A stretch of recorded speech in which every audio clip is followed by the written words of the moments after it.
إن الحمد لله وصلي وسلم على نبينا مصطفى محمد صلى الله عليه وسلم وعلى آله وصحبه أجمعين أما بعد أعوذ بالله من الشيطان الرجيم بسم الله الرحمن الرحيم സൂറ ബഖറയിൽ 118 അല്ലാഹു സുബ്ഹാനഹു വ തആല വിശദീകരിക്കുന്നു നിങ്ങൾ എന്നല്ലദീന ആമനൂ വല്ലദീന ഹാജറൂ വജാഹദൂ എന്നല്ലദീന ആമനൂ നിശ്ചയമായും വിശ്വസിക്കുന്ന ഒരു കൂട്ടർ വഹാജറൂ അല്ലാഹുവിന്റെ മാർഗ്ഗത്തിൽ ഹിജ്റ പോകുന്നവർ എന്തെങ്കിലും തരത്തിലുള്ള ശത്രുക്കളുടെ അക്രമങ്ങൾ ഭയന്നുകൊണ്ട് നാടും വീടും സമ്പത്തും എല്ലാം ഉപേക്ഷിച്ചുകൊണ്ട് സുരക്ഷിതമായ വേറൊരു രാജ്യത്തേക്ക് പലായനം ചെയ്യുന്നതിനാണ് ഹിജ്റ എന്ന് പറയുന്നത്.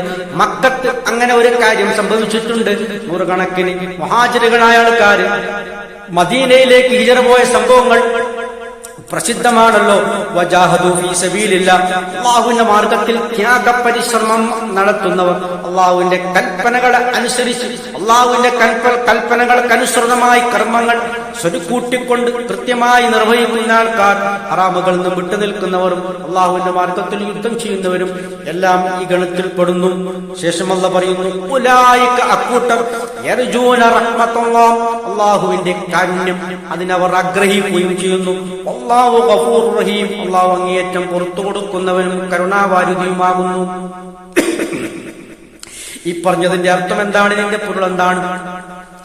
അല്ലാഹുവിന്റെ മാർഗത്തിൽ ത്യാഗപരിശ്രമം ചെയ്യണമെന്നും ഇനി എന്തെങ്കിലും തരത്തിലുള്ള ആ രാജ്യത്ത് നാം താമസിക്കുന്ന രാജ്യത്ത് നിവൃത്തിയില്ലെങ്കിൽ അവിടെ നിന്നും സുരക്ഷിതമായ വേറെ രാജ്യത്തേക്ക് നിങ്ങൾക്ക് ഈറ പോകാൻ കഴിയുമെന്നും ഒക്കെയാണ് ഇതിൽ നിന്നും പഠിക്കുന്നത്. അങ്ങനെ വിശ്വാസികൾ കൃത്യമായി ഈ ഇഹലോക ജീവിതത്തിൽ അവരുടെ ജീവിതം ചിട്ടപ്പെടുത്തേണ്ടതുണ്ട്. അതിനെപ്പറ്റിയുള്ള നിയമവശങ്ങളാണ് അല്ലാഹു തആല ഈ പഠിപ്പിക്കുന്നത്.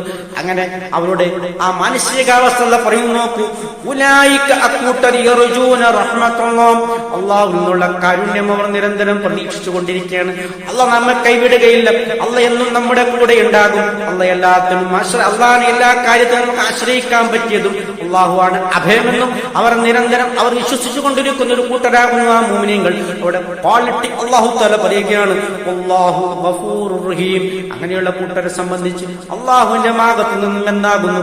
അല്ലാഹു ഗഫൂറുർ റഹീം, അല്ലാഹു അങ്ങേയറ്റം പുറത്തു കൊടുക്കുന്നവനും കാരുണ്യം കൊണ്ടവരെ പൊതിയുന്നവനും അങ്ങനെ അവരെ സ്വർഗ്ഗത്തിൽ പ്രവേശിപ്പിക്കുന്നവനുമാകുന്നു എന്നാണ് ഈ പറഞ്ഞതിന്റെയൊക്കെ ഇത്രയുമാണ് ഈ ആയത്തുമായി ബന്ധപ്പെട്ട് നമുക്ക് സംസാരിക്കാനുള്ളത്.